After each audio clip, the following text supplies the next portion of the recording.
Moving to the secondary, Trevon Diggs it's going to be a game time decision for him if he actually does play.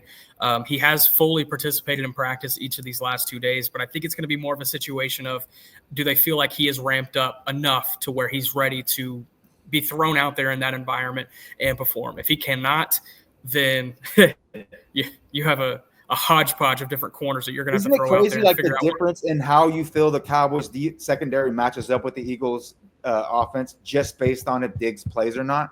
Because if Diggs is playing, I mean, obviously I don't feel phenomenal, but I feel pretty good about the Cowboys secondary being able to stay up with those Eagles receivers. You know, you got Diggs and Bland taking on A.J. Brown. The other one can take Devonta Smith. And then I'm not really worried about the other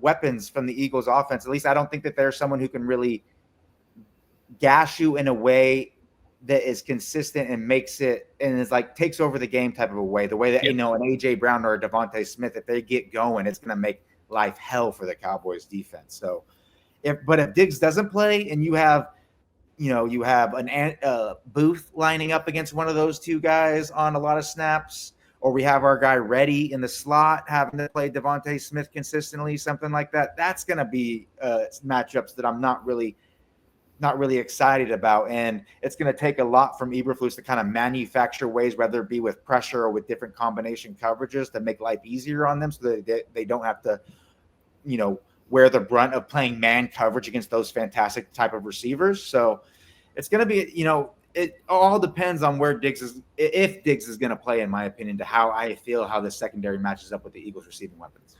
Not to bring up another concern point, but we are not 100% sold on Kaiir Elam, correct? Yeah, no. And I think what he did in song and dance too many times, my friend. OTAs, what he did in training camp, admirable, absolutely. The ball production was there. I thought the cover skills were there. The one drive that he had in the preseason, there was a play that concerned me, and I wish I had thought about this pre-show because I would have pulled it up. But it was against the Rams, and they were playing soft coverage, and it was a quick 10-yard hitch. I forget who was on the receiving end of it. Could have been like Jordan Whittington, but Kaiir Elam just completely misjudged it and ended up being about a 20-yard gain. And I was looking at that, and I was like, ugh, that's a little concerning considering that is going to be one of your starting corners, no matter what happens in the health of that room. I only bring that up to say maybe don't be 100% sold on what Kaiir Elam can bring to the table, because he is arriving from a situation that he did not perform well in. His job was taken by a 6th-round pick. That 6th-round pick has since been paid up in Buffalo. Granted, he's outplayed what his draft stock was. Got to give Christian Bedford his credit. But also, Kaiir Elam did not. So I wonder if they do have early season issues with Kaiir Elam, how do they adjust for that? I'm not sure they have the personnel to adjust for that. So that's another concern point that I maybe do have going into the year. It's a lot lower on the concern list. Don't get me wrong. I think at the linebacker position, you have more concerns. Obviously on the defensive line, you have more concerns. Safeties, you can make that case as well.